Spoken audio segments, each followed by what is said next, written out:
శ్రీమాత్రే నమః. అందరికీ నమస్కారం అండి. ఈ వీడియోలో ఈరోజు పంచాంగ వివరాలతో పాటుగా ఈరోజు పాటించవలసినటువంటి విధి విధానాల గురించి తెలుసుకుందాం. 2026 జూలై 21 మంగళవారం పంచాంగం. స్వస్తి శ్రీ చాంద్రమాన శ్రీ పరాభవ నామ సంవత్సరం దక్షిణాయనం గ్రీష్మ ఋతువు ఆషాఢ మాసం శుక్లపక్షం సప్తమి తిథి. ఈ రోజు సూర్యోదయం ఉదయం 5:38 ఉంది. సూర్యాస్తమయం సాయంత్రం 6:34 ఉంది. చంద్రోదయం 11:10 ఉంది. చంద్రాస్తమయం రాత్రి 11:50 ఉంది. ఈ రోజు సప్తమి తిథి చిత్తా నక్షత్రం ఉందండి.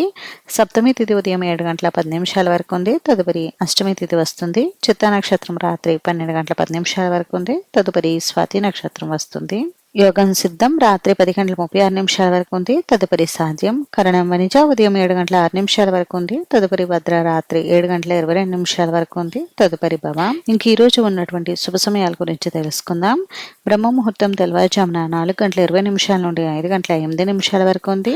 అభిజిత్ ముహూర్తం ఉదయం 11:56 నుండి 12:48 వరకు ఉంది.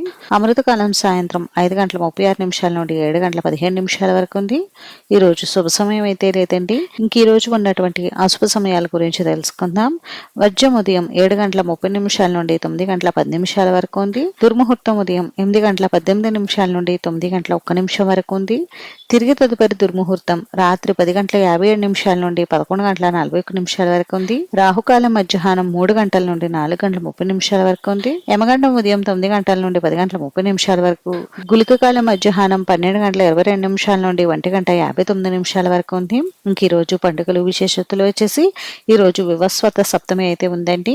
ఇంక ఈ రోజు మంచి రోజా కాదా అని అంటే ఈ రోజు మంచి రోజేనండి. ఈ రోజు పంచాంగం ప్రకారం ముఖ్యంగా అద్దెలు మారటానికైతే అనుకూలంగా ఉంది. ఇంక ఈ రోజు పాటించవలసినటువంటి ముఖ్యమైన విధి విధానాల గురించి తెలుసుకుందాం. ఈ రోజు తిథివార ప్రకారం చూస్తే ఈ రోజు ముఖ్యంగా సూర్య ఆరాధనకు, హనుమ, సుబ్రహ్మణ్యేశ్వర స్వామి ఆరాధనలకు ఈ రోజు చాలా అనుకూలంగా ఉంది. సూర్య భగవానుడికి అర్ఘ్యం సమర్పించి హనుమంతుడికి తమలపాకులు సింధూరంతో పూజ నిర్వహించి సుబ్రహ్మణ్యేశ్వర స్వామి వారికి పాలాభిషేకం నిర్వహించుకుంటే మంచిది. అలానే ఈ రోజు తప్పకుండా హనుమాన్ చాలీసా పారాయణ కూడా చేయండి. అంతేనండి. చూసారు కదా, ఇది ఈ రోజు పంచాంగ వివరాలు అయితే. ఈ వీడియో మీకు నచ్చితే ప్లీజ్ లైక్ చేసి షేర్ చేసి సబ్స్క్రైబ్ చేసుకోండి.